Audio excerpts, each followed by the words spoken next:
La tribu de Rubén, el primogénito que perdió su privilegio. La historia de Rubén, el hijo mayor de Jacob y Lea, comienza con una enorme promesa.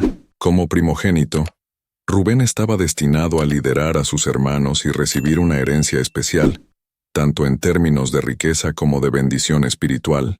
Desde el principio, la expectativa sobre él era inmensa. En la tradición hebrea, ser el primogénito no solo significaba heredar una doble porción de los bienes del padre, sino también convertirse en el líder y protector de la familia. Rubén tenía todos los elementos para brillar, pero su vida tomó un rumbo trágico que lo llevaría a perder todo lo que le correspondía. Rubén, cuyo nombre significa miren, un hijo, en hebreo, fue el primer hijo de Lea, quien había luchado por ganarse el amor de Jacob, su esposo. Desde su nacimiento, Rubén fue testigo de las tensiones familiares en el hogar de Jacob. Aunque su madre lo amaba profundamente, él no era el hijo favorito de Jacob. Este lugar lo ocupaba José, el hijo de Raquel, la amada esposa de Jacob. Este favoritismo sembró las semillas de la discordia entre los hermanos y, finalmente, llevó a la gran traición de José. A lo largo de su vida, Rubén demostró tener un corazón noble, pero también una falta de firmeza en momentos críticos. Uno de los episodios más conocidos es su intento de salvar a José, cuando sus hermanos planearon matarlo. En lugar de enfrentarse directamente a sus hermanos, Rubén les sugirió echar a José en un pozo, con la esperanza de rescatarlo más tarde. Aunque sus intenciones eran buenas, su falta de acción decidida permitió que los otros hermanos vendieran a José como esclavo. Este momento es revelador del carácter de Rubén. Quería hacer lo correcto, pero no tuvo la valentía para imponerse cuando más se necesitaba. Esta inestabilidad, esta incapacidad de llevar a cabo sus buenas intenciones, marcaría su vida y la de su descendencia. Sin embargo, el mayor error de Rubén, y el que lo condenó ante los ojos de su padre Jacob, fue su relación inapropiada con Bila, la concubina de su padre. Este acto no solo fue una falta de respeto hacia Jacob, sino que también fue visto como una afrenta directa a la familia. En la cultura de la época, acostarse con la concubina de tu padre era una forma de usurpar el poder y el control familiar, casi como si Rubén intentara tomar por la fuerza lo que no había ganado con su carácter. Aunque la Biblia no da muchos detalles sobre este incidente, su impacto fue profundo y duradero. Cuando Jacob, ya anciano, reunió a sus hijos para bendecirlos antes de su muerte, Rubén recibió una reprimenda en lugar de una bendición. Jacob, con palabras llenas de dolor y decepción, dijo: Rubén, tú eres mi primogénito, mi fortaleza y el principio de mi vigor, pero eres inestable como el agua, no tendrás la preeminencia. Estas palabras fueron devastadoras para Rubén. En lugar de recibir la bendición del primogénito, fue relegado, y su tribu, que podría haber sido la más poderosa de Israel, perdió su lugar de honor. A pesar de esta caída, la tribu de Rubén no desapareció de la historia de Israel. Su herencia se estableció en el lado este del río Jordán, una tierra fértil, pero expuesta a los ataques de los pueblos vecinos. Este territorio, aunque bendecido con recursos, era vulnerable y requería que la tribu de Rubén luchara constantemente por su supervivencia. Estaban en una posición de primera línea, defendiendo a Israel de los ataques exteriores. Esta ubicación geográfica, al este del Jordán, también los alejaba del centro político y religioso de Israel, lo que contribuyó a que la tribu de Rubén quedara en la periferia de la historia israelita. En la época de Moisés, la tribu de Rubén se unió a las otras tribus en el éxodo por el desierto. Sin embargo, su papel fue mucho menos prominente que el de otras tribus, como la de Judá o la de Efraín. La falta de liderazgo de Rubén, combinada con la maldición de Jacob, afectó a sus descendientes por generaciones. No obstante, esto no significa que su historia esté exenta de redención. De hecho, la tribu de Rubén participó en importantes momentos de la historia de Israel, y aunque no alcanzaron la preeminencia esperada, no fueron olvidados. Una de las lecciones más poderosas que nos deja la historia de Rubén es la del potencial desperdiciado. Rubén tenía todas las oportunidades para ser grande, pero sus errores, tanto morales como de liderazgo, le costaron el lugar que podría haber ocupado. Esta es una advertencia para todos. Las malas decisiones pueden tener consecuencias a largo plazo, no solo para nosotros, sino también para las generaciones que nos siguen. Sin embargo, también es un recordatorio de la misericordia y el perdón de Dios, ya que aunque Rubén perdió su lugar como primogénito, su tribu siguió siendo parte del pueblo escogido de Dios. La historia de Rubén y su tribu es también un ejemplo de cómo, en el plan de Dios, incluso aquellos que caen pueden encontrar un lugar, aunque no lideraron ni se destacaron como otras tribus. Su legado continuó, y su historia sirve como un recordatorio de las complejidades del liderazgo, el honor y las consecuencias de nuestras decisiones. La tribu de Simeón. Justicia y redención en la historia de Israel. La historia de Simeón, el segundo hijo de Jacob y Lea, es una que se entrelaza con la venganza, el juicio divino y, finalmente, la redención. A diferencia de Rubén, el primogénito que perdió su lugar por falta de carácter, Simeón destaca por su feroz lealtad a su familia, pero también por sus actos impulsivos que le costaron caro a él y a su tribu en el futuro. Simeón nació como el segundo hijo de Lea, en un hogar marcado por la lucha entre las esposas de Jacob, Lea y Raquel, por el amor de su esposo. Al igual que su hermano mayor Rubén, Simeón creció viendo cómo su madre sufría por no ser la preferida de Jacob. Este ambiente de tensión familiar moldeó su carácter, llevándolo a desarrollar una personalidad fuerte y a veces violenta. Su nombre, Simeón, proviene de la palabra hebrea Shama, que significa Dios ha escuchado, porque Lea creyó que Dios la había escuchado en su sufrimiento al darle otro hijo. Sin embargo, el carácter de Simeón sería uno de los más turbulentos entre los hijos de Jacob.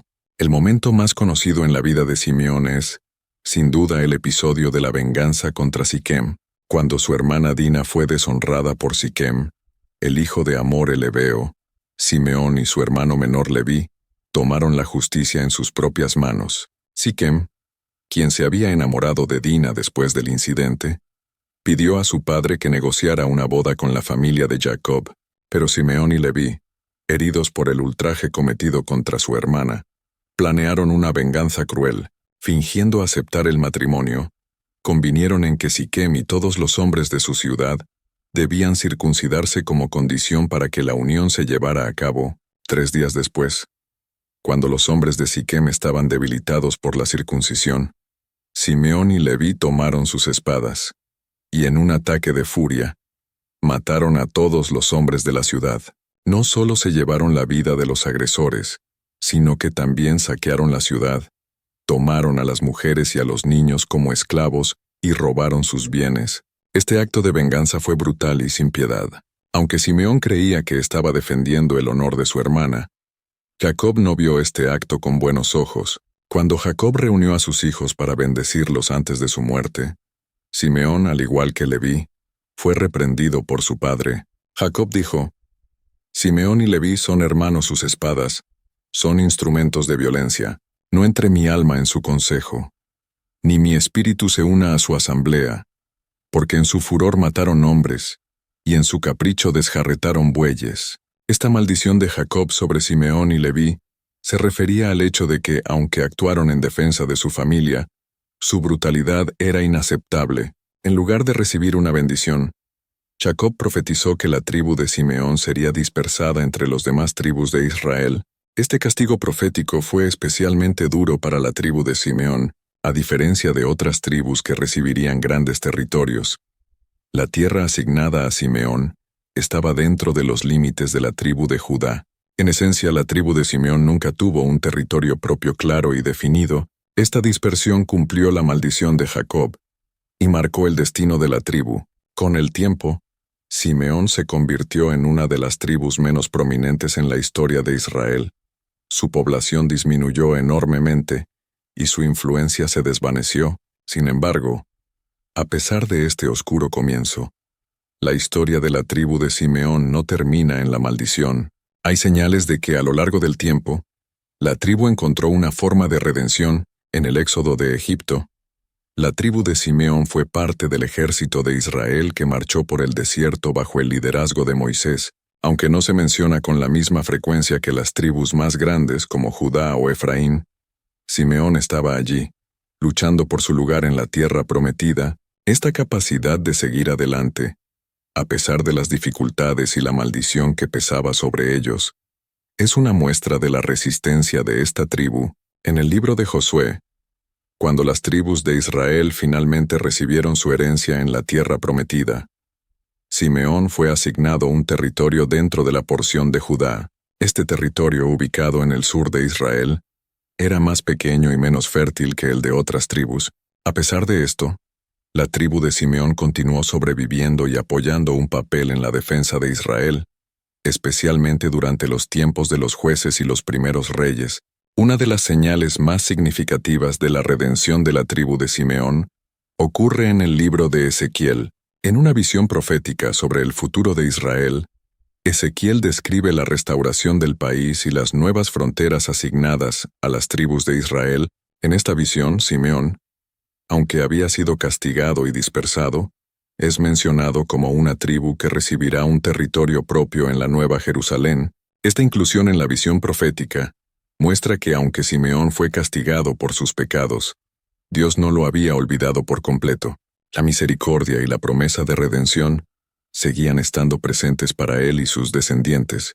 Además, la tradición judía mantiene una profunda enseñanza sobre la justicia y la redención. Incluso en las tribus que parecían haber perdido el favor divino, el linaje de Simeón, aunque marcado por el error, es una muestra de la complejidad del trato de Dios con su pueblo. En el Antiguo Testamento, el castigo y la misericordia a menudo caminan de la mano, y la historia de Simeón es un recordatorio de que, aunque las acciones humanas puedan tener graves consecuencias, el plan de Dios siempre ofrece la posibilidad de redención y restauración. En resumen, la historia de Simeón es un relato de justicia, juicio y esperanza. A pesar de los errores de su vida, de su impulsividad y violencia, Simeón no fue olvidado por Dios. Su tribu, aunque pequeña y dispersa, continuó formando parte del pueblo de Israel, y su destino final no fue el de la oscuridad total, sino la restauración en los tiempos futuros. Este relato nos recuerda que, aunque nuestras acciones puedan tener consecuencias profundas, siempre hay espacio para el perdón y la redención en el plan divino. La tribu de Leví, los elegidos para el servicio divino.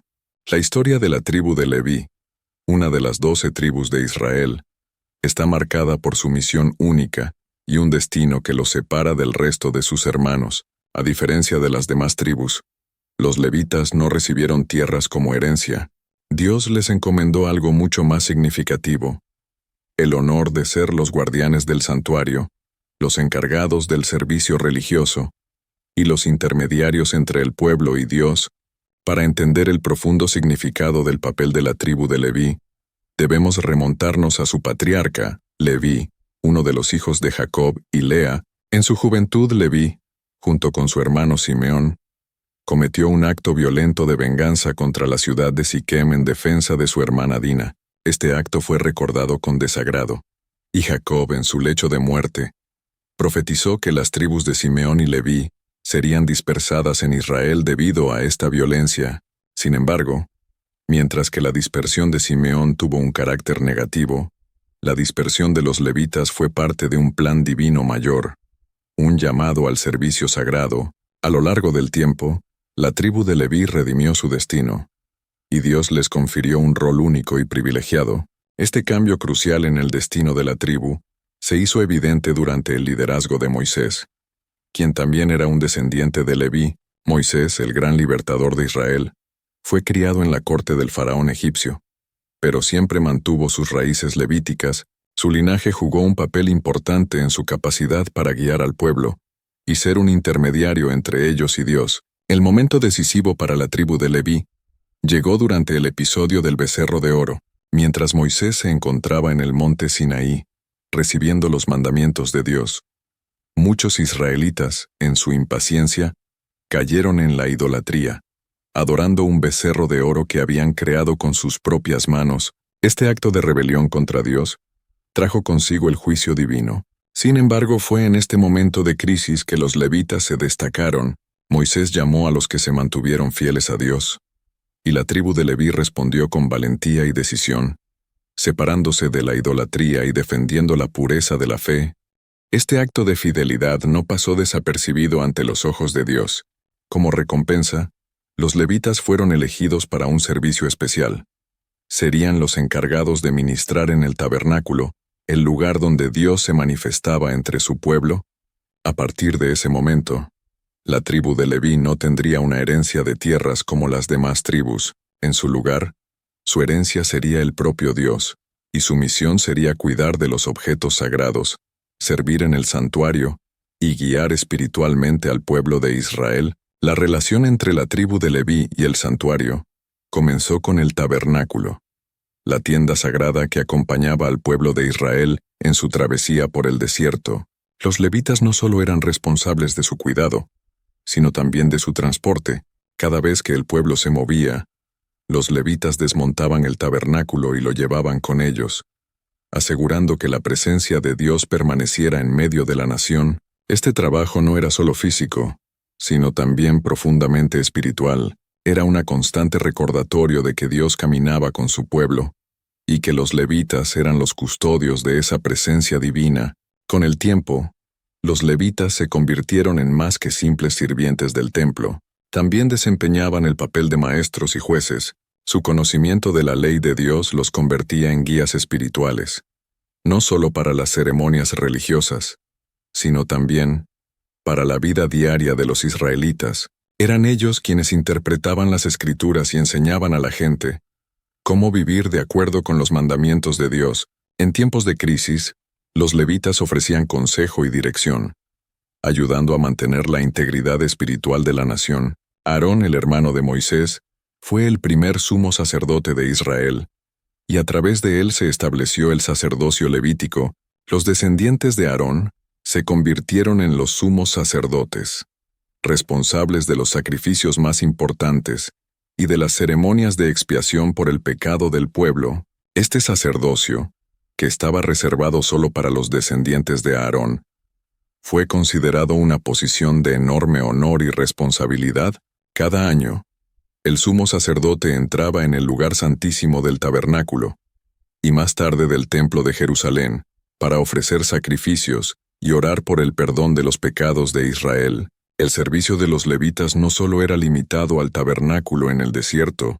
Con el tiempo, cuando Israel se estableció en la tierra prometida, el templo de Jerusalén se convirtió en el centro de la vida religiosa del pueblo. Los levitas continuaron sirviendo en este templo, y su trabajo fue clave para mantener la conexión entre Dios y su pueblo. La música y los cánticos del templo, tan fundamentales para el culto israelita, eran también dirigidos por los levitas, quienes habían sido entrenados en la alabanza y adoración a Dios. A lo largo de los siglos, la tribu de Leví siguió siendo un símbolo de dedicación y servicio. Su legado espiritual era incomparable, y aunque no poseían tierras ni riquezas materiales, su herencia espiritual era de un valor incalculable. Las otras tribus de Israel apoyaban a los levitas a través de diezmos y ofrendas, entendiendo que el trabajo de los levitas no solo era necesario para el culto, sino también para la estabilidad espiritual de toda la nación. La tribu de Judá, la promesa de liderazgo y redención. La tribu de Judá es una de las más mencionadas y respetadas en la Biblia, llena de simbolismo, honor y promesas divinas.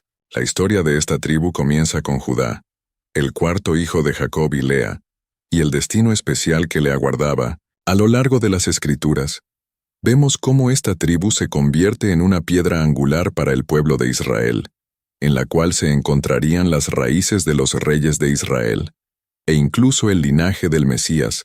Para comprender el papel de Judá, primero debemos observar su vida y cómo fue transformándose a lo largo de los años. En sus primeros años, Judá no siempre fue un modelo de honor. Uno de los momentos más oscuros de su juventud ocurrió cuando, junto con sus hermanos, vendió a su hermano menor, José, como esclavo en Egipto. Este acto de traición marcó la familia de Jacob, sumiéndola en una profunda tristeza y llevándolos a años de dolor y arrepentimiento. Sin embargo, con el tiempo, Judá mostró un cambio profundo en su carácter y asumió un papel de liderazgo en su familia. Cuando la hambruna azotó la tierra de Canaán, obligando a los hermanos de José a buscar alimentos en Egipto, Judá se convirtió en el portavoz de su familia. En ese momento, José, ahora gobernador de Egipto, puso a prueba a sus hermanos pidiéndoles que trajeran a Benjamín, el hermano menor, para confirmar su identidad. Jacob, temeroso de perder otro hijo, dudó en enviar a Benjamín. Sin embargo, fue Judá quien intervino y le dio una solemne promesa a su padre. Él se haría responsable de la seguridad de Benjamín, y si algo le sucedía, cargaría con la culpa para siempre. Este momento reflejó el profundo cambio en Judá, quien había pasado de ser un hermano problemático a un hombre dispuesto a dar su vida por el bienestar de su familia. Cuando finalmente se reveló la identidad de José y la familia de Jacob fue llevada a Egipto, el liderazgo de Judá se hizo aún más evidente. Jacob, antes de morir, bendijo a cada uno de sus hijos y al llegar a Judá, pronunció una bendición que lo elevaría por encima de sus hermanos. No se apartará el cetro de Judá, ni el legislador de entre sus pies, hasta que venga Silo, y a él se congregarán los pueblos. Génesis 49:10. Esta profecía era una señal de que de la tribu de Judá vendría el liderazgo de Israel, y con el tiempo, este liderazgo tomaría forma en los reyes que surgieron de su linaje, como David y Salomón. Con el paso de los siglos, la tribu de Judá se asentó en una de las mejores tierras de Israel, un territorio fértil y estratégico. Ocupaban una región al sur de la tierra prometida, abarcando desde el desierto de Negev hasta las colinas de Jerusalén. Esta ubicación les permitió convertirse en una tribu poderosa, capaz de influir en el curso de la historia de Israel. Además, el territorio de Judá incluía a Jerusalén, que eventualmente se convertiría en la capital espiritual y política de Israel. La historia de Judá alcanzó su punto culminante durante el tiempo de los jueces y los reyes. Después de la época de Moisés y Josué, el pueblo de Israel entró en un período de desorganización y caos, donde cada tribu luchaba por mantenerse fiel a Dios, en medio de las tentaciones de la idolatría y la opresión de las naciones vecinas. Fue entonces cuando el papel de la tribu de Judá comenzó a destacar. En medio de la decadencia de las otras tribus, Judá mostró una mayor fidelidad y estabilidad. Y finalmente fue a través de ellos que Dios levantó a David, el rey que unificaría a Israel y establecería el modelo de reinado que Dios deseaba para su pueblo. David, descendiente de Judá, fue ungido como rey por el profeta Samuel. Aunque comenzó como un humilde pastor, su valentía y fe lo llevaron a enfrentarse al gigante Goliat. Convirtiéndose en un héroe para el pueblo, su reinado representó el período dorado de la historia de Israel, y su amor y devoción a Dios lo convirtieron en un modelo de liderazgo. David también recibió una promesa especial de Dios, conocida como el Pacto Davídico, en el cual se le aseguró que uno de sus descendientes siempre estaría en el trono, un reinado eterno que, según las profecías, culminaría en el Mesías, el Salvador prometido. Después de David, su hijo Salomón asumió el trono y llevó a Israel a una época de esplendor y paz. Bajo el reinado de Salomón, se construyó el Templo de Jerusalén, el lugar donde Dios habitaría en medio de su pueblo. Sin embargo, después de la muerte de Salomón, el reino de Israel se dividió, y la tribu de Judá se convirtió en el núcleo del reino del sur, conocido como Judá, mientras que las demás tribus formaron el reino del norte, Israel. A pesar de las dificultades, la tribu de Judá mantuvo su posición como la línea real, siendo los descendientes de David quienes continuaron reinando en Jerusalén. La tribu de Judá no solo es importante por su liderazgo político, sino también por su significado espiritual y simbólico. En el Nuevo Testamento, se menciona que Jesús, el Mesías, es el león de la tribu de Judá. Esta imagen poderosa representa la fuerza, el coraje y la realeza que caracteriza a esta tribu. A través de Jesús, la tribu de Judá se convierte en la fuente de redención para toda la humanidad, cumpliendo así la promesa hecha a Jacob, de que a él se congregarán los pueblos.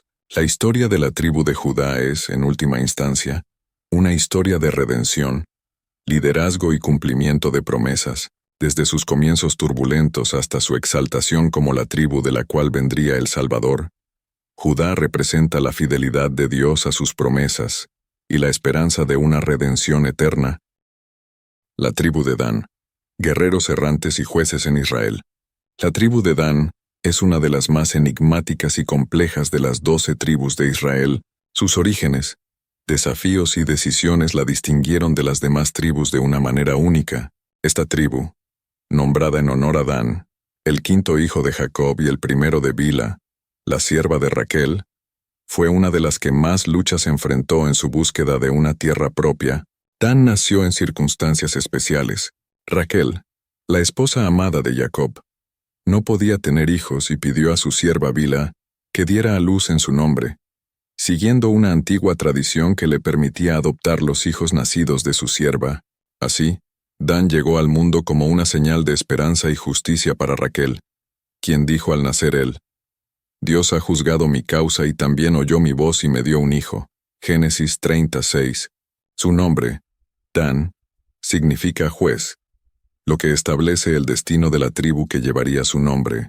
Cuando Israel conquistó Canaán bajo el liderazgo de Josué, la tribu de Dan recibió un territorio en la región occidental, cerca de los filisteos. Sin embargo, esta región pronto se volvió problemática.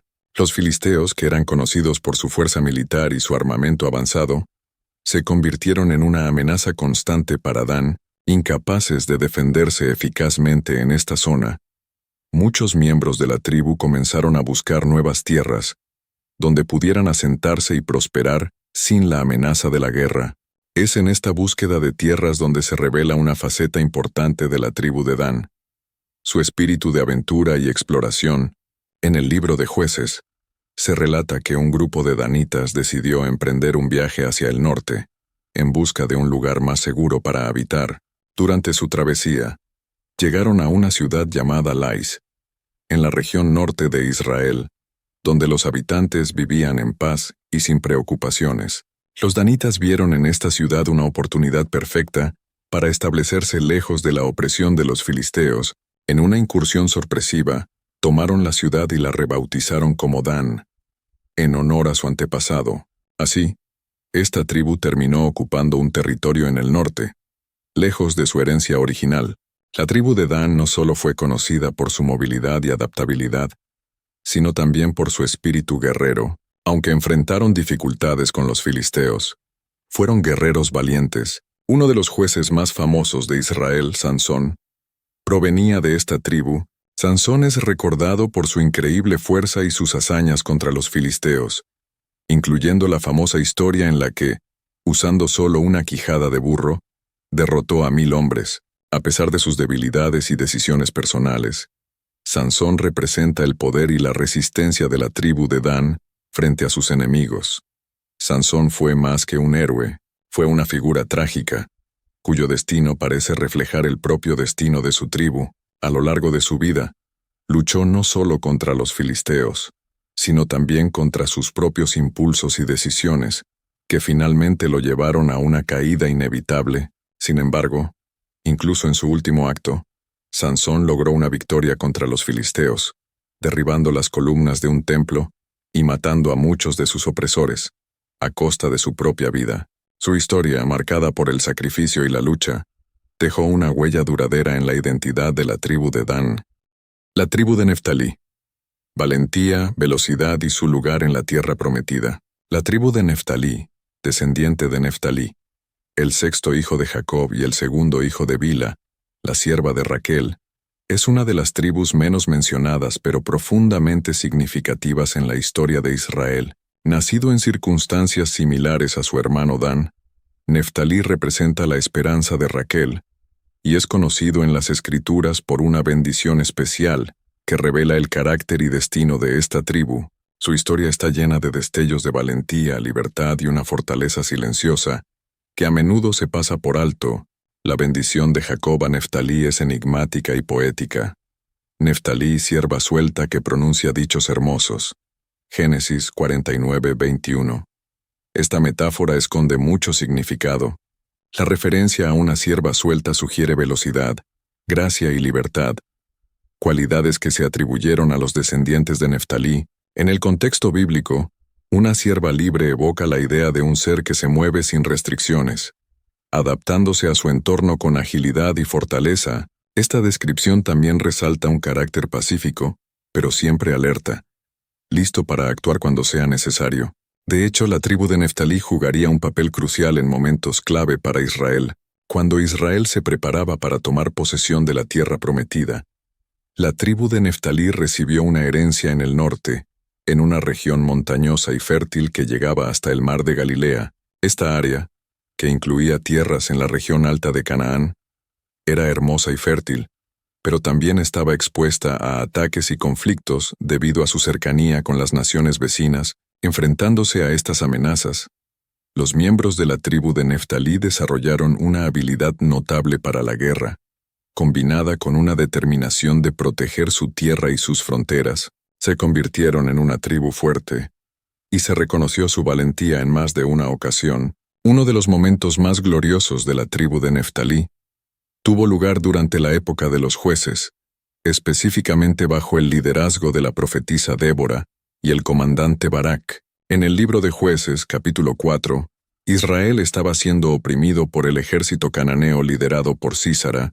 Débora, en obediencia a Dios, llamó a Barak, quien pertenecía a la tribu de Neftalí, para dirigir un levantamiento contra este poderoso ejército. Aunque Barak mostró inicialmente dudas y pidió la presencia de Débora en la batalla, su valentía y determinación finalmente llevaron a una gran victoria para Israel. Neftalí y Zabulón lucharon juntos en la batalla, y según el relato, las tropas de Sísara fueron completamente derrotadas, con el propio Sísara huyendo y finalmente siendo asesinado en la tienda de Jael. Esta victoria fue un testimonio del coraje y la dedicación de Neftalí, dejando un legado de honor en la historia de Israel.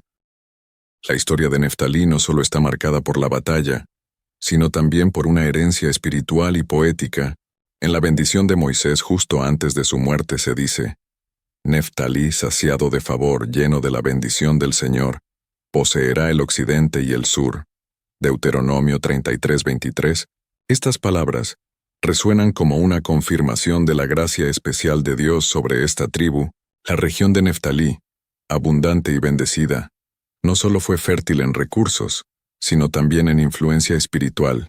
En esta región, siglos después, Jesús realizaría muchos de sus milagros y enseñanzas, convirtiendo a Galilea en un punto central de su ministerio. Este rol profético y bendito de Neftalí se hace aún más profundo en el Nuevo Testamento.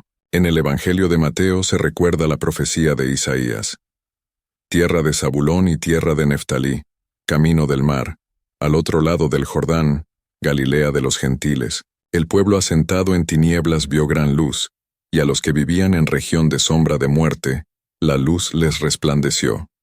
Mateo 4:15-16.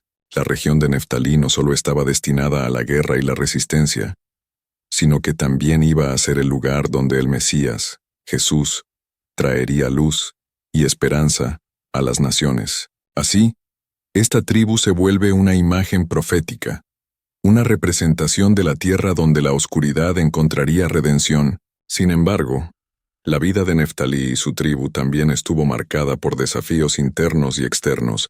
La tierra de Neftalí, expuesta a conflictos, también estuvo en contacto constante con culturas y religiones extranjeras.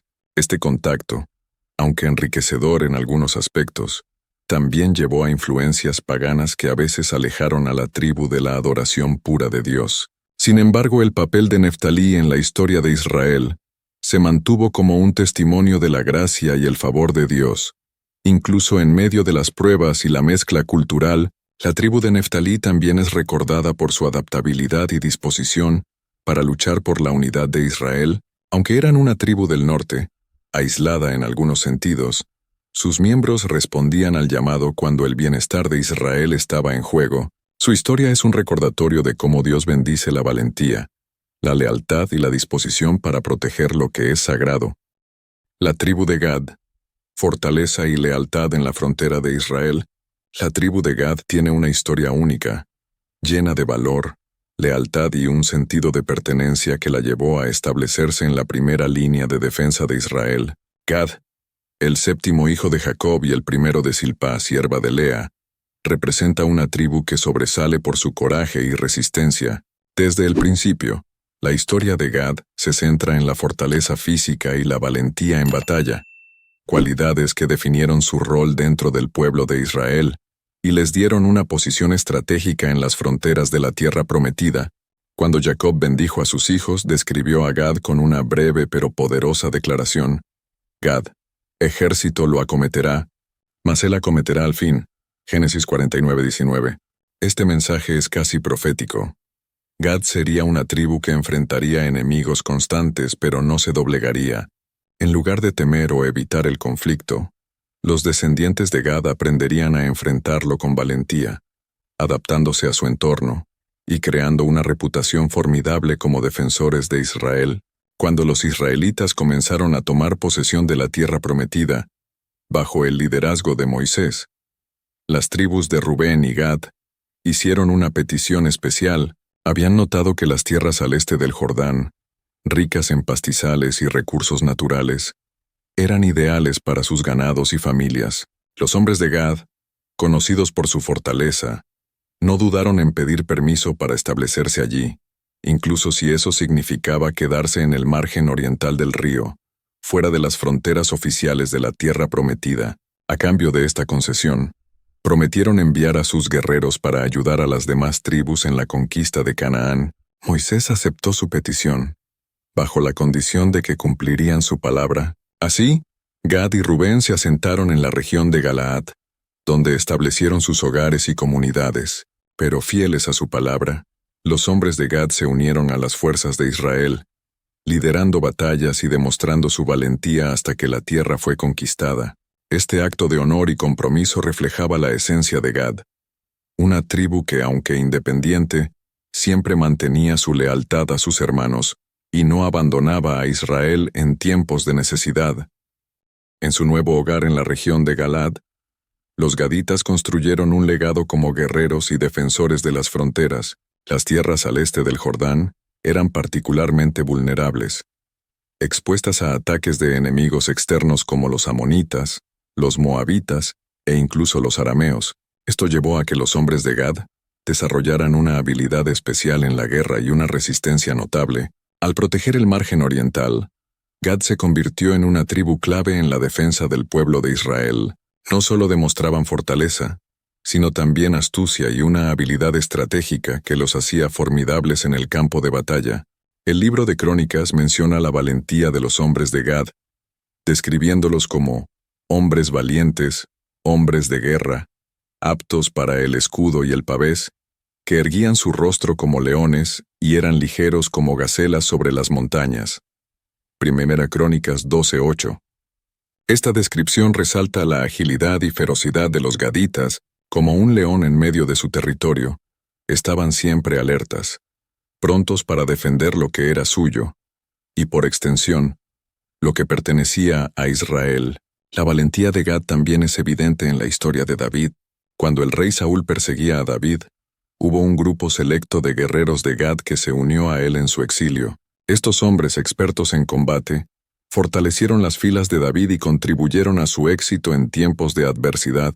Los hombres de Gad no solo eran fuertes en batalla, sino también leales a sus principios y aliados. Su apoyo a David fue un testimonio de su capacidad de discernir y apoyar lo que consideraban justo y bueno para Israel. Sin embargo, al estar tan expuestos a los pueblos vecinos, la tribu de Gad también enfrentaba constantes desafíos culturales y religiosos. Su cercanía con las naciones paganas traía consigo influencias extranjeras, que a veces ponían a prueba su devoción y fidelidad a Dios. A lo largo de la historia de Israel, se ve cómo Gad, como otras tribus, enfrentaba el reto de mantenerse fiel a su identidad y sus raíces espirituales en medio de un mundo que ofrecía otros dioses y otras prácticas. Pero a pesar de las dificultades, Gad mantuvo su lealtad en tiempos de necesidad y respondió al llamado a proteger a Israel. La historia de la tribu de Gad es un ejemplo de valentía, lealtad y resiliencia. Se encontraban en una zona de constante peligro y tensión, pero nunca se alejaron de su misión de proteger al pueblo de Dios. La tribu de Aser, La bendición de la tierra y la prosperidad de Israel. La tribu de Aser tiene una historia fascinante y rica en simbolismo dentro de la narrativa bíblica. Desde su origen, Aser, el octavo hijo de Jacob y el segundo de Silpá, la sierva de Lea, fue marcado con una bendición especial de prosperidad y abundancia. Su nombre, Aser, significa feliz o bendecido, y esta designación parece haber marcado la vida de la tribu en muchos aspectos. A través de las escrituras, Aser se asocia con la fertilidad de la tierra y una provisión constante de alimento y riqueza. Cuando Jacob bendijo a sus hijos antes de morir, ofreció una bendición única para cada uno de ellos. Sobre Aser, dijo: «El pan de Aser será sustancioso y él dará deleites de reyes». Génesis 49:20. Esta profecía indicaba que la tierra de Aser sería fértil y rica en recursos, permitiendo a sus habitantes disfrutar de abundancia y provisión. Más tarde, cuando Moisés también bendijo a las tribus, describió a Aser como bendito con hijos y que su pie se sumergiera en aceite, sugiriendo una tierra rebosante de recursos naturales, posiblemente olivares y otros cultivos valiosos. Con el tiempo, cuando las tribus tomaron posesión de la tierra prometida, Aser recibió una porción de tierra en la región norte, junto al Mediterráneo. Esta ubicación, además de ser fértil, se encontraba en un punto estratégico, donde Aser pudo desarrollar relaciones comerciales con las naciones vecinas. La zona costera que habitaba Aser le permitió comerciar con Fenicia y otros pueblos, enriqueciéndose a través de los bienes que exportaban e importaban. Esta ubicación privilegiada también daba a la tribu acceso a valiosos recursos marinos, otra fuente de prosperidad. Sin embargo, vivir cerca de las naciones vecinas no estaba libre de desafíos. Las influencias culturales y religiosas de los fenicios y otros pueblos circundantes amenazaban constantemente con desviar a la tribu de Aser de su devoción al Dios de Israel. El pueblo de Aser se vio atrapado entre la tentación de adaptarse a las prácticas paganas y la necesidad de preservar su identidad y sus creencias. A pesar de estas tensiones, la tribu de Aser mantuvo su identidad, y aunque no siempre era reconocida como una tribu de guerreros, la riqueza y fertilidad de su tierra le otorgaron un lugar de honor y respeto en Israel. La tribu de Aser es también destacada por su contribución a la unidad de Israel en tiempos de necesidad, aunque, al estar en el extremo norte, Aser estaba geográficamente alejada de muchas de las luchas de sus hermanos. Había momentos en que se unía para apoyar las causas de Israel. Uno de los episodios más destacados se encuentra en el libro de Jueces, cuando Aser se une a la batalla contra los cananeos, bajo el liderazgo de Débora y Barak. Aunque algunas tribus del norte se mostraron reticentes, Aser estuvo presente para enfrentar a los enemigos y proteger la tierra de Israel. Otra historia significativa en la que aparece la tribu de Aser es en el Nuevo Testamento. Aunque para entonces las tribus de Israel se habían mezclado y dispersado, se menciona a una anciana llamada Ana, profetisa de la tribu de Aser, que esperaba la llegada del Mesías. Su devoción y piedad reflejaban el espíritu fiel de su tribu, un recordatorio de que, incluso en los tiempos difíciles, Aser había mantenido su identidad y su conexión con el Dios de Israel. El simbolismo de Aser en la Biblia es profundo, y tiene que ver con la provisión y la prosperidad, en una tierra que muchas veces se caracterizaba por la aridez y la lucha por los recursos. Aser representaba la bendición de Dios para su pueblo, un recordatorio de que Él puede proveer en abundancia. Esta abundancia, sin embargo, no estaba destinada solo para su propio disfrute, sino para compartirla con los demás. Un llamado a ser generosos y a cuidar del bienestar de toda la nación. En conclusión, la tribu de Aser encarna una bendición especial entre las tribus de Israel: la prosperidad y la fertilidad de la tierra, el deleite de reyes y la provisión abundante. Su legado no fue de conquistas o grandes hazañas militares, sino de un espíritu de paz, gratitud y generosidad. La tribu de Isaacar: sabiduría y servicio en la nación de Israel. La historia de la tribu de Isaacar está marcada por su carácter sereno, dedicado al estudio y servicio, y por un papel muy particular en la vida de Israel. Isaacar fue el 9º hijo de Jacob y el 5º hijo que tuvo con Lea. Su madre eligió el nombre Isaacar, que significa recompensa o hombre de salario, en agradecimiento a Dios, creyendo que había sido bendecida con otro hijo como recompensa por su fidelidad y sus oraciones.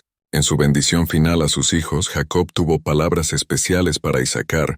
Lo comparó con un asno fuerte recostado entre los apriscos, sugiriendo una tribu que soportaría las cargas de la vida con fuerza y dedicación. Génesis 49, 14, 15.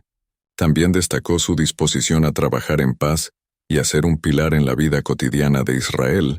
Esta metáfora parece señalar un futuro en el cual Isacar, a través de la fortaleza y la paciencia, tendría un rol distinto al de otras tribus. En lugar de buscar la conquista o la riqueza, Isacar se convertiría en una tribu de sabiduría y enseñanza. Cuando Moisés bendijo a las tribus antes de su muerte, mencionó a Isacar junto con Zabulón, destacando la relación cercana entre estas dos tribus. La tierra que recibiría Isacar era fértil, y su territorio se extendía desde el valle de Jezreel hasta el río Jordán. Este territorio no solo era rico en recursos agrícolas, sino que también estaba en una ubicación estratégica. Isacar, ubicada en un área de valles, pudo aprovechar el comercio y la agricultura, lo que permitió a sus habitantes tener acceso a riquezas y recursos sin grandes conflictos. Uno de los aspectos más sobresalientes de la tribu de Isacar fue su sabiduría y habilidad para comprender los tiempos y guiar a la nación de Israel. Durante el tiempo de David, se dice que los hombres de Isacar entendían los tiempos y sabían lo que Israel debía hacer. Primero Crónicas 12:32. Esta habilidad los distinguía de otras tribus, ya que su enfoque no era solo el combate, sino la reflexión y la comprensión del propósito divino en cada situación. La tribu de Isacar desarrolló una reputación de ser un grupo de estudiosos, dedicado al estudio de la ley y a la interpretación de los tiempos y las estaciones. Se cree que en sus filas había hombres que se dedicaban a la astronomía y al estudio de las estrellas, habilidades que les permitían predecir temporadas de cosecha, entender el ciclo de la naturaleza y posiblemente guiar a Israel en momentos de incertidumbre. En una cultura donde la conexión con Dios y la obediencia a sus leyes eran primordiales, el conocimiento que poseía Isacar era invaluable. Otra característica notable de Isacar fue su relación especial con las otras tribus. Aunque no era una tribu conocida por su fuerza militar, Isacar colaboraba con otras tribus como Zabulón para mantener la paz y prosperidad de la nación. Durante la época de los jueces, Isacar respaldó la causa de Débora y Barak en la lucha contra los cananeos. Fue gracias al apoyo de tribus como Isacar que Israel pudo resistir y ganar batallas que parecían imposibles. En tiempos de prosperidad, Isacar también desempeñó un papel importante en la vida espiritual de Israel. Su sabiduría y conocimiento lo convertían en un referente para consultas y decisiones. Y se dice que sus líderes participaron en los consejos importantes de Israel. Esta inclinación hacia la sabiduría y el servicio fue una de las mayores fortalezas de la tribu. La tribu de Isacar, en cierto sentido, representa el equilibrio entre el trabajo diligente y la búsqueda de la sabiduría. En la sociedad de Israel, donde cada tribu tenía un rol específico, Isacar simbolizaba la necesidad de tener líderes que no solo actuaran con valentía, sino que también pensaran con claridad y entendieran la voluntad divina. Su enfoque en el conocimiento de la ley y en el estudio profundo los hacía distintos de otras tribus, aportando un elemento de estabilidad y reflexión a la vida de la nación. La tribu de Zabulón: comercio, alianzas y coraje en la tierra prometida. La historia de la tribu de Zabulón comienza con el nacimiento de su patriarca, Zabulón, el sexto hijo de Jacob, y Lea, su madre Lea, al dar a luz a Zabulón, expresó una esperanza de que, con este nuevo hijo, Jacob finalmente encontraría satisfacción y permanencia junto a ella. Por esta razón, el nombre de Zabulón significa morada o habitar, y quizás ya en este nombre se vislumbra la futura estabilidad y prosperidad que la tribu alcanzaría. Desde sus comienzos, Zabulón es visto como una tribu llamada a traer paz y prosperidad en su entorno. Cuando llegó el tiempo de que las 12 tribus se establecieran en la tierra prometida, la porción de Zabulón se situó al norte, en una región fértil entre el mar Mediterráneo y el mar de Galilea. Esta ubicación era sumamente estratégica, ya que el territorio permitía a Zabulón desarrollar fuertes actividades comerciales y marítimas, con un acceso privilegiado a rutas comerciales. La tribu de Zabulón se destacó como una de las más prósperas de Israel, obteniendo grandes riquezas a través del comercio. El propio Moisés, en sus bendiciones finales a las tribus, reconoció el valor único de Zabulón. En su bendición Moisés dijo: «Alégrate, Zabulón, en tus salidas», Deuteronomio 33:18. Estas palabras subrayaron el rol particular de la tribu en la nación de Israel. Mientras otras tribus se dedicaban más a la agricultura o la guerra, Zabulón prosperaba en sus viajes y negocios, tanto en la tierra como en el mar. Sus salidas simbolizan la apertura de la tribu a otras culturas y a una vida de exploración y aventura. No solo comerciaban con otras naciones, sino que traían consigo las riquezas de otras tierras, fortaleciendo la economía de Israel y su reputación en la región. A pesar de su enfoque en el comercio, la tribu de Zabulón no era ajena al conflicto y demostró un espíritu guerrero en tiempos de necesidad. Cuando Débora, la profetisa, y Barak, su comandante, convocaron a las tribus de Israel para defenderse de la opresión cananea, Zabulón respondió con valentía. Junto con la tribu de Neftalí, los guerreros de Zabulón se unieron a Débora y Barak en la batalla contra Sísara, el comandante cananeo. Esta batalla, librada en los campos de Megido, fue un momento decisivo que liberó a Israel de años de opresión. Zabulón, que en tiempos de paz había prosperado en el comercio, mostró un coraje inmenso en la defensa de la libertad de su pueblo. Además de ser valientes guerreros, los hombres de Zabulón eran conocidos por su habilidad para leer las señales de los tiempos y actuar con sabiduría. Sus comerciantes no solo traían bienes materiales, sino también conocimiento e ideas. En este sentido, Zabulón compartió una conexión especial con la tribu de Isaacar, cuyos miembros se dedicaban al estudio de la ley y a la interpretación de los tiempos. Juntas, estas tribus complementaban la vida de Israel. Mientras que Isaacar ofrecía la guía espiritual y la sabiduría, Zabulón ofrecía los recursos y la riqueza necesaria para el bienestar de la nación. Esta colaboración entre ambas tribus muestra cómo, en la diversidad de los dones y habilidades, cada tribu tenía un rol particular en el plan de Dios para su pueblo. El simbolismo de Zabulón se amplía cuando consideramos su posición en el campamento de Israel durante la travesía por el desierto. Zabulón acampaba junto a Judá e Isaacar en el lado oriental del tabernáculo, el lugar de honor desde donde lideraban las marchas. Esta ubicación especial reflejaba su importancia en la vida de la nación, tanto espiritual como materialmente. Como parte del ejército del oriente, Zabulón marchaba al frente, mostrando su disposición a asumir riesgos y a abrir camino para las otras tribus, tanto en el desierto como en la vida diaria en la tierra prometida. Otra faceta interesante de Zabulón fue su apoyo a las celebraciones religiosas. Aunque otras tribus se enfocaban en la defensa o en el trabajo en el campo, Zabulón jugó un rol importante en la vida religiosa de Israel. Se dice que los hombres de Zabulón traían ofrendas generosas y recursos que facilitaban la adoración en el tabernáculo, y posteriormente, en el templo de Jerusalén. Su dedicación a las celebraciones y su generosidad aseguraron que el culto a Dios se mantuviera fuerte y vibrante en Israel, proporcionando un ejemplo de cómo la prosperidad y la espiritualidad pueden ir de la mano. Sin embargo, la historia de Zabulón también tuvo desafíos. Durante el periodo de los jueces, cuando Israel fue asediado por enemigos externos y dividido internamente, Zabulón enfrentó presiones tanto económicas como militares. En un tiempo en que las tribus tendían a mirar más por sus propios intereses, el compromiso de Zabulón hacia la unidad de Israel fue puesto a prueba.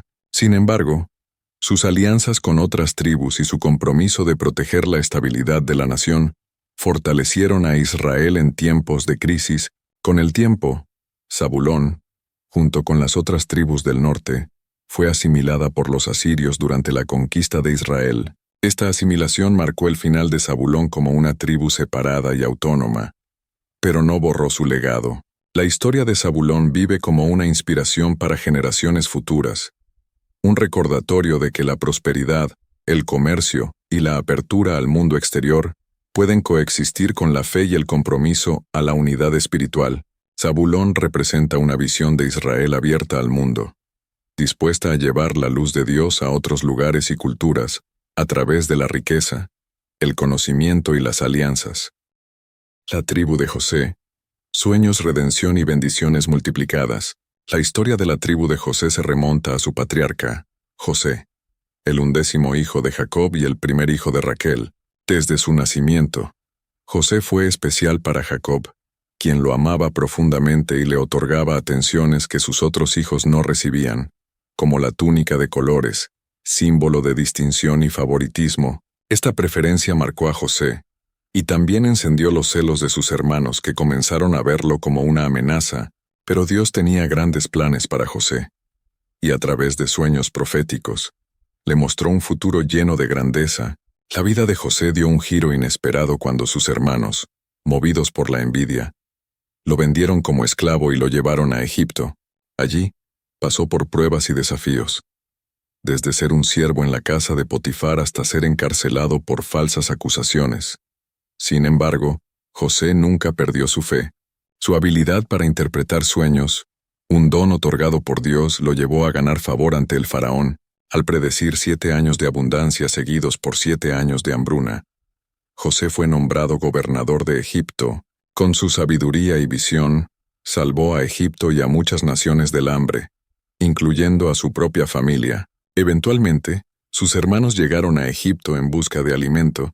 José, quien ahora ostentaba un alto rango, decidió ponerlos a prueba, pero al final reveló su identidad y los perdonó. Este acto de redención y reconciliación es un pilar en la historia de José, un símbolo del perdón y del plan divino, que estaba por encima de cualquier resentimiento o venganza. Su historia muestra cómo Dios puede utilizar incluso los momentos más oscuros para bien, convirtiendo el dolor y la traición en oportunidades de sanación y unidad. Cuando Jacob se reunió con sus hijos en Egipto, otorgó bendiciones especiales a cada uno de ellos.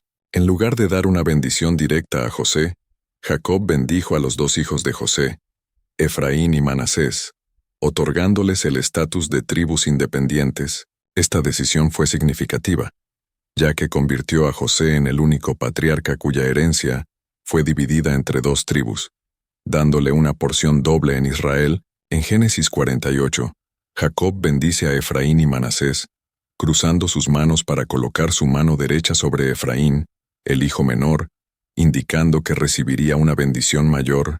Este acto desconcertó a José, pero Jacob insistió, prediciendo que Efraín sería más grande que Manasés. Con esta bendición, Efraín y Manasés se convirtieron en tribus que llevarían el legado de José en la tierra prometida. Cada una desarrollaría su identidad única, pero ambas compartían el mismo origen y propósito: continuar el legado de redención y prosperidad que José había iniciado en Egipto. José, por su fidelidad y valentía, fue inmortalizado en sus hijos, quienes portarían su nombre y sus bendiciones. Cuando los israelitas llegaron a la tierra prometida bajo el liderazgo de Josué, descendiente de Efraín, las tribus de Efraín y Manasés recibieron territorios vastos y fértiles. Efraín se asentó en una región montañosa que incluía la importante ciudad de Siquem, mientras que Manasés se extendió tanto en Cisjordania como en Transjordania. Estos territorios permitieron que las tribus crecieran y prosperaran, pero también las pusieron en el centro de conflictos y desafíos.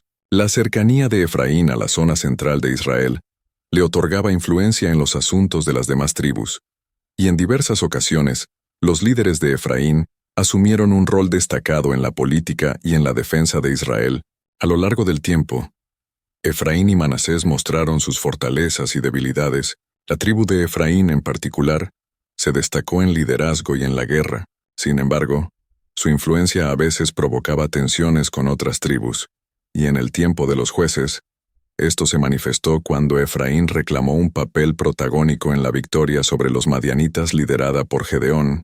Aunque este celo por la prominencia ayudaba a mantener a Efraín en el centro de los asuntos de Israel, también generaba divisiones y conflictos que minaban la unidad del pueblo.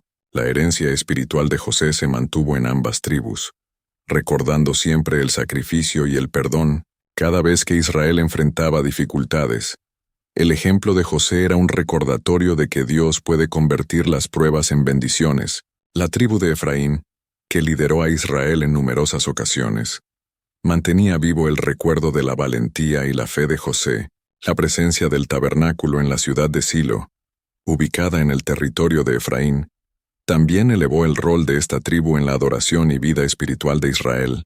A lo largo de los siglos, las tribus de Efraín y Manasés enfrentaron pruebas y conflictos, pero nunca olvidaron el legado de su patriarca. Su papel en la historia de Israel muestra cómo la fidelidad, el perdón y la sabiduría pueden transformar una historia de sufrimiento en una historia de redención y bendición. La tribu de Benjamín, la valentía y el misterio de un pueblo elegido. La tribu de Benjamín, una de las más pequeñas de las 12 tribus de Israel, tiene una historia marcada por la valentía, la lealtad y la redención. Benjamín fue el hijo menor de Jacob y Raquel, y su nacimiento estuvo rodeado de tristeza y esperanza. Raquel, la madre de Benjamín, murió al darlo a luz, y en sus últimos momentos lo llamó Benoni, que significa hijo de mi dolor. Pero Jacob, deseando un destino distinto para su hijo, lo renombró Benjamín, que significa hijo de mi mano derecha, o hijo de la fortuna. Desde el comienzo, Benjamín cargaba con el contraste entre la pérdida y la esperanza, y esta dualidad se reflejaría en la historia de su tribu. A pesar de ser una tribu pequeña en número, la valentía de los benjaminitas se destacó en todo Israel. A lo largo de la historia, fueron conocidos por sus habilidades en el combate y por ser guerreros temibles y precisos. En el libro de los Jueces, se menciona que los benjaminitas eran expertos arqueros y lanzadores de piedra, especialmente habilidosos con la mano izquierda, lo que les daba una ventaja estratégica en el campo de batalla.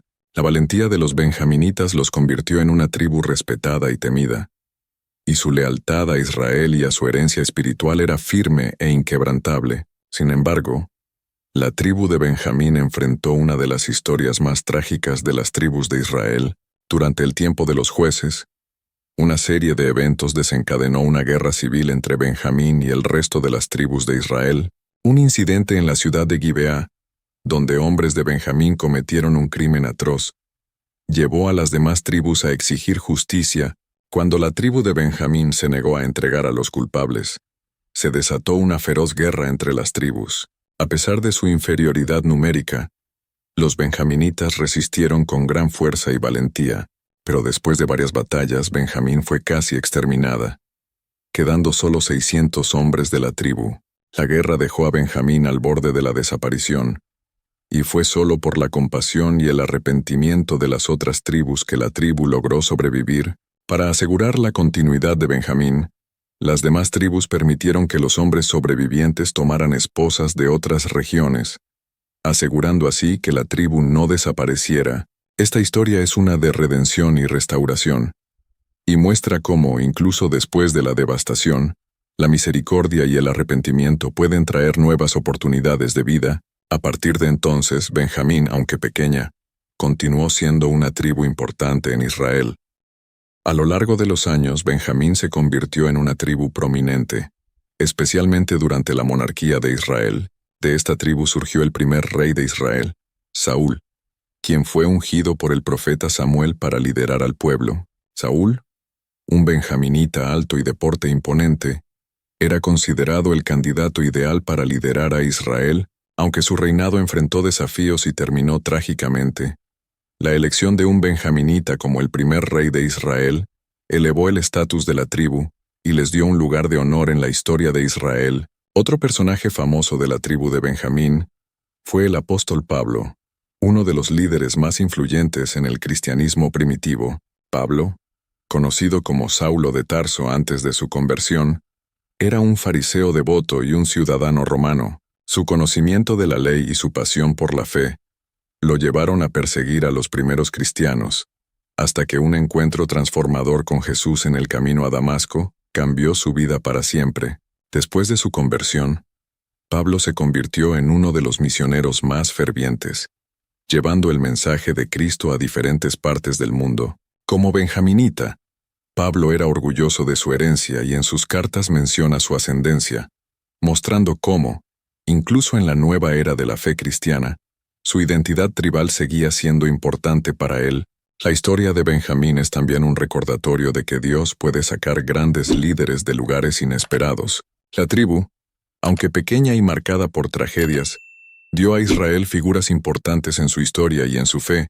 El ejemplo de los benjaminitas muestra cómo la fortaleza no siempre radica en el tamaño o el poder, sino en la disposición para enfrentar desafíos y permanecer fieles. En la distribución de la tierra prometida, la tribu de Benjamín recibió un territorio pequeño pero estratégico, ubicada entre Judá y Efraín, las dos tribus más influyentes. Benjamín ocupaba una posición central que le permitía tener acceso a importantes rutas comerciales y puntos de encuentro. Su territorio incluía Jerusalén, una ciudad que más tarde se convertiría en el centro espiritual de Israel. Este lugar sagrado y estratégico le dio a la tribu una gran responsabilidad y una influencia que iba mucho más allá de su tamaño. La tribu de Benjamín, aunque pequeña, fue una piedra angular en la historia de Israel, mostrando la importancia de la fidelidad, el arrepentimiento y la redención. Su historia es una mezcla de valentía, tragedia y redención, y a lo largo de los siglos los benjaminitas demostraron que, a pesar de los errores y las pruebas, se puede encontrar un propósito renovado en la fe y en la restauración.